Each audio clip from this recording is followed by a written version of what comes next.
If this is your first or second time here, hope you enjoy your stay. If this is your third time here, go ahead and hit that subscribe button so you can stay up to date on when we post.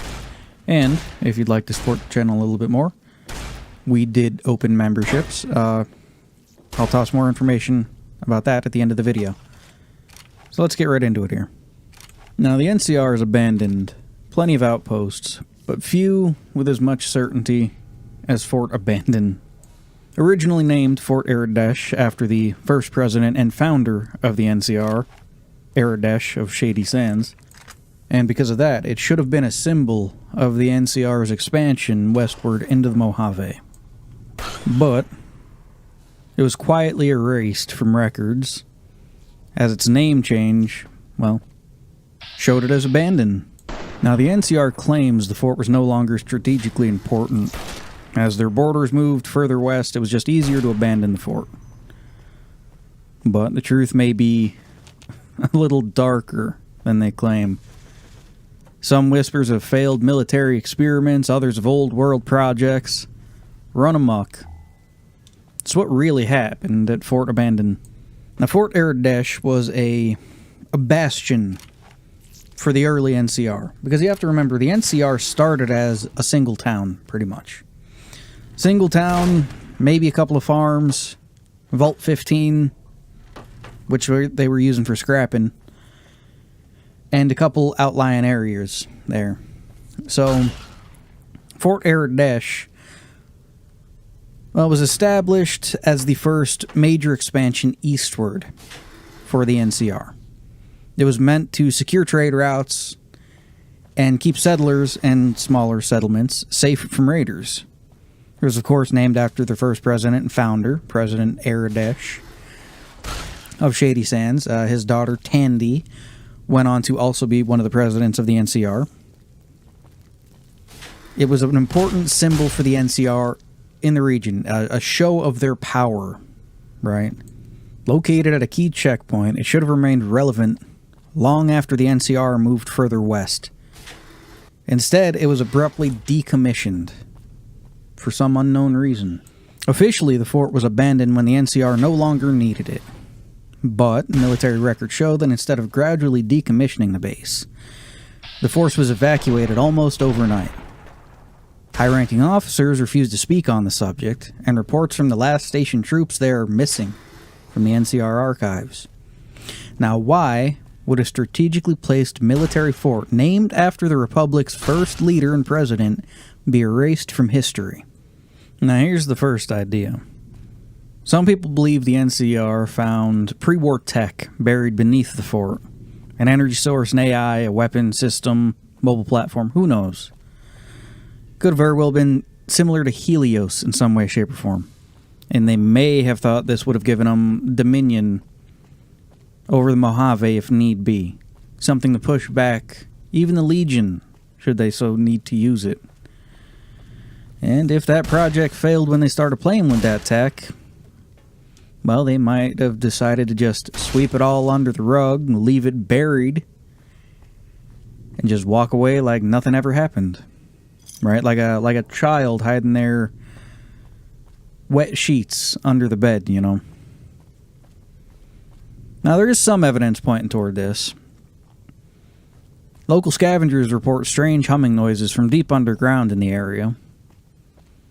Some NCR defectors mention a containment failure of sorts just before the fort's evacuation. And the fort's power grid remained active long after the NCR left, only shutting it down years later, like they were trying to contain something. Could the fort have been an attempt to harness lost technologies, only for it to backfire on them again? Well, that is the way Fallout works, now isn't it? I would not be surprised. On to the second idea here. Some suspect that the NCR's science division was conducting secret experiments at Fort Abandon, which, we know anything about any government on this planet, is most definitely what they're doing someplace out there that's supposed to be a benign place. Whispers of cybernetic research or experiments with AI-driven defense systems, like we have seen before. Now, if something went wrong, rogue machines, test subjects escaping, a security breach, for all we fucking know, the NCR might have just cut their losses and walked away from it all. Again, sweeping it all under the rug, so no one knows better. Abandon the fort, call it a day, call it Fort Abandoned. Can't have your fucking founder's name on that, right? It'd be like sticking George Washington on the side of a bio-research lab where something got out, right? It wouldn't look too good on anybody at the end of the day. Now, some evidence on this here is, I guess, there are some NCR dog tags that have been found near the fort, but none of their names match any official soldiers on record. Seems like the Brotherhood of Steel might be oddly interested in the site, suggesting there might be some tech worth salvaging there. And some pre-war records suggest that before the NCR even took the base over, the area was used for classified research, possibly related to Vault Tech and the United States military. We all know how well those fuckers played out in the end, huh? Now, if this theory is true, then Fort Abandoned wasn't just an outpost, it was a hidden lab. And whatever the NCR was working on there, it terrified them enough to just leave it behind. On to the third idea here. The NCR's rapid withdrawal and renaming of the fort could indicate an event so damaging to the reputation that they had to bury it. Right? Some claim the NCR was testing experimental weapons, as you do. Possibly bioweapons related to the new plague, which, trust me, not anything you want to fuck around with. And maybe the situation spiraled out of control. Others believe that an entire battalion of soldiers went rogue, forcing the NCR to purge the fort. I mean, that'd be a great way to have to fucking rename a fort. And afterward, abandon the site to cover up what had happened there. Think of it like the founder of the Brotherhood of Steel, when he went rogue against the United States military and killed all the scientists, except, the United States military was still around and decided to wipe them all out, right? You'd want to cover that shit up, especially the reason why they were trying to go rogue. Now, there are some skeletons in NCR gear that have been found haphazardly around the outskirts of the fort. Trying to get out, not in. Trying to escape the place, not defend it. Civilian traders traveling through the area disappeared without a trace, and that something dangerous might still be lurking in the area. The New Vegas Strip refuses to send caravans near that area, even though it's a direct route into NCR territory. Now, if the NCR was forced to quarantine the entire area and renaming it Fort Abandoned wasn't just a name change, it was a warning to anyone coming near the place. One of the major things I could figure they might have been working on was something that the Enclave has worked on multiple times. Trying to domesticate, to a point, some of the more dangerous things of the wasteland. Right? Like Brahmin. Brahmin came from a domesticated animal. Bovine, cows. Red stags and stuff, they don't deal with people. They were wild animals. They're hostile, should push come to shove. The Enclave, on the other hand, tried to domesticate deathclaws of all fucking things. Maybe the NCR was trying to do something similar, but for maybe Yaoguai, which are bear, mutated bear with like moss and whatnot. Maybe Cazadors, maybe some other ungodly abomination that runs around out there. Who knows, right? From the first Fallout game, which is fairly close to that area, we can come across a giant footprint, right? Now, this giant footprint was originally supposed to harken back to Jurassic Park that had just released. Not too much earlier than the game was released there. But technically, in-game lore, I do believe it's supposed to represent a giant fuck-off deathclaw that's wandering the area because, a deathclaw the size of a T-Rex isn't, country-ending or anything.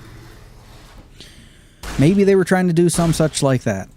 Now, could the truth of what actually happened there still be out there? And despite the NCR's efforts to bury the truth, Fort Abandon still holds its secrets. Now, if old world tech lies beneath the fort, then could be a key to weapons or power sources long forgotten. Maybe this is where they got the idea for cold fusion or whatever the fuck it was called from the Fallout TV show. Now, if rogue NCR troops once held the fort, and their record may expose dark truths to the Republic's expansion. Jesus Christ, that was a fucking mouthful. Because for as much as the NCR wants to play off as the inheritors of America, they're just a tribe like anyone else, right? They're no different than Caesar's Legion or the Great Khans. They're just someone else that decided to pick up the reins of something that came before to make themselves look more legitimate than what they are. After all, let's take the Khans, for example, when it comes to the NCR, right? Aradesh hated the Khans. And the Khans, I'm not talking about the Great Khans, right? The Great Khans came after. They're the third iteration of this group, technically fourth, because they went by a completely different name when they were still in Vault 15, right? Vault 15 was a vault opened after some time, all well and good. The groups that decided to leave the vault stripped the vault of everything they could before they left. These groups split off into the Vipers, the Jackals, and the Khans. And yes, they were just called the Khans at that point. They kidnapped Aradesh's daughter before the NCR was established, when he was still the leader of Shady Sands. They send the Vault Dweller, your character, from Fallout 1, to save her. And you can either deal with them, or you can kill them all.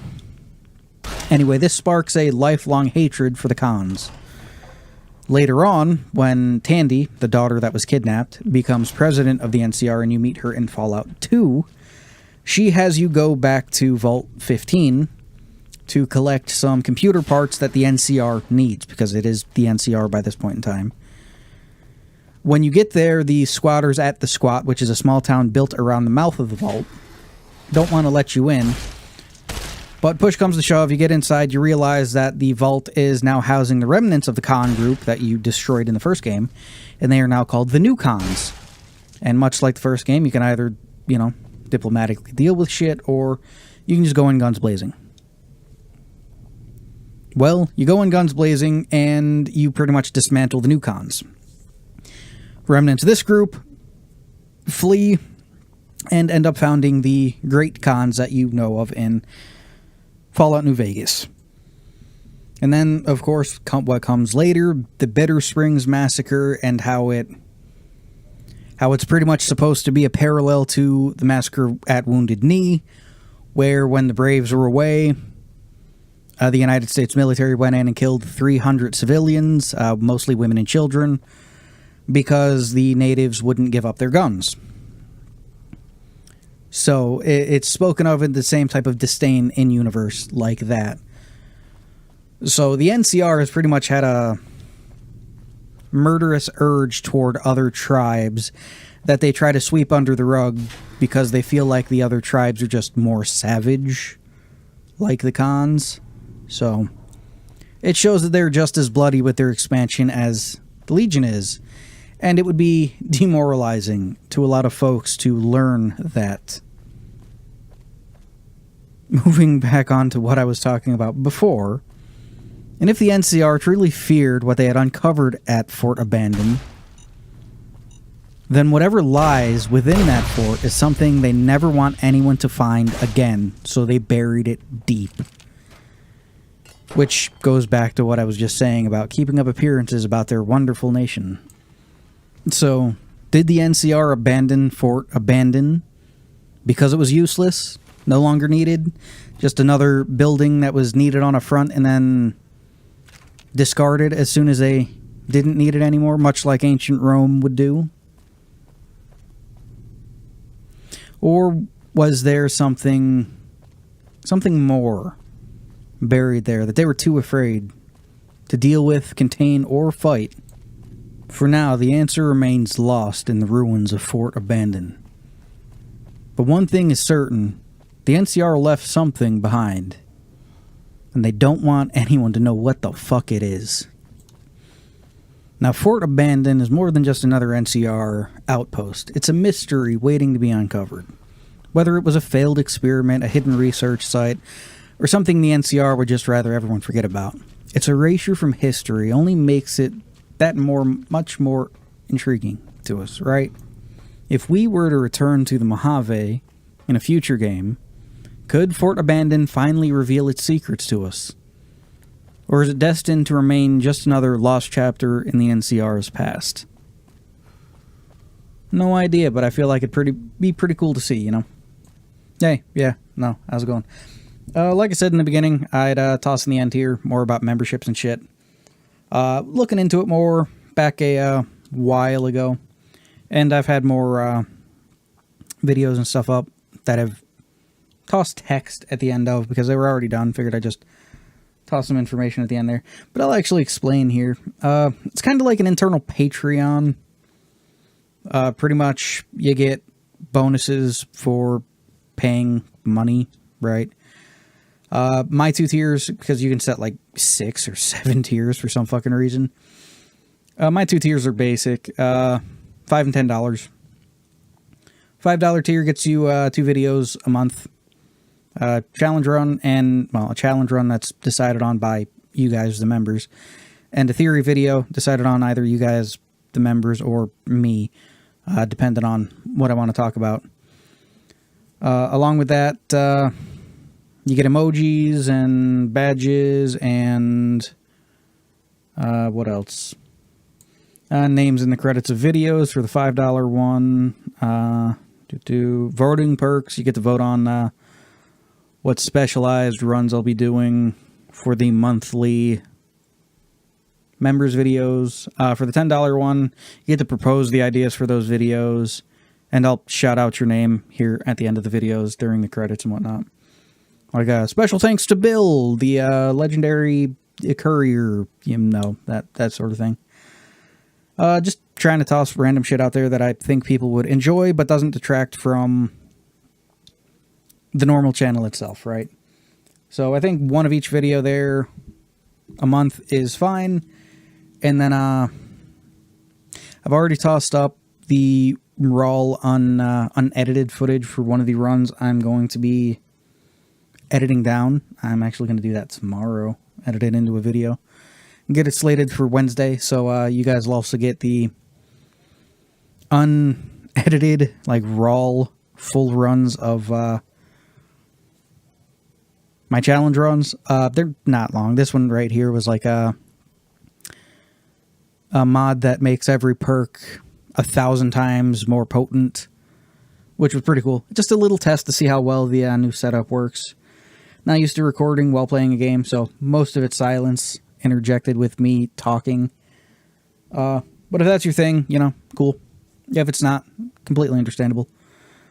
I will also be tossing the raw audio up for my, well, for videos like this, because I like to record these videos in batches, right? You get on a hot streak and you don't want to stop, that type of thing. And I'll probably toss them up like the beginning of each month. And again, it's going to be raw audio, so like no background music, no video in the background. It's literally just going to say placeholder. And for this one here, what happened to Fort Abandon, and then a counter underneath of it that says how long the video's been going, so that I can visually see how long I've been yapping at the screen here. And those videos, that raw audio will of course be processed into a finished video that'll then be put up each Monday. I'm also going to toss up rejected videos, like Fort Abandon. I don't know why, but the other night I was thinking it was either late Friday night or early Saturday morning. I don't know why I got it in my head that Fort Abandon was called Fort Abaddon, like King of Hell Abaddon, you know, a place of great destruction Abaddon, you know, like D&D Plane of Torment Abaddon type shit. So I made an entire theory video off of that. I had finished it, I was uploading it, and I realized, I was like, oh shit, I spelled Abaddon wrong. Wait, that's Abandon, not not Abaddon. Well, fuck, that entire video is useless now. That was fun. That was fun. I'll probably toss that up next month, just so members can laugh at that, because that's just funny as fuck. Some pretty cool theories. So, yeah, that's pretty much what you can get for now. I'd like to get up to one extra video a week for the members, and then maybe figure out live streaming and shit like that, so I could sit and talk to people in real time. I was going to say in person. That's not what you do on a live stream. But in real time, get people's feedback, shit like that. Play some other stuff. Maybe do some Fallout runs with community input. And putting it as members only, because the thing is, when it comes to members only shit there, it doesn't actually mess with the algorithm, which is what a lot of people love about the shit. So it's pretty much withheld from that. So I could live stream, I could put out weird videos and stuff. Hell, I could post videos of my pet cat if I wanted to, and it wouldn't fuck with anything. So I think that's pretty neat. Great way to test stuff out, get people's feedback on it. If it does really good, maybe do some live streams on the main channel. But, you know, analytics being what they are, and YouTube liking to suppress stuff for, like, no fucking reason. Kind of a dick move. Anyway, thanks for watching. If you still are, I don't know why you're still watching here at the end of the video. The video ended like 5 minutes ago. Yeah, no, thanks for watching again. See you in the next one.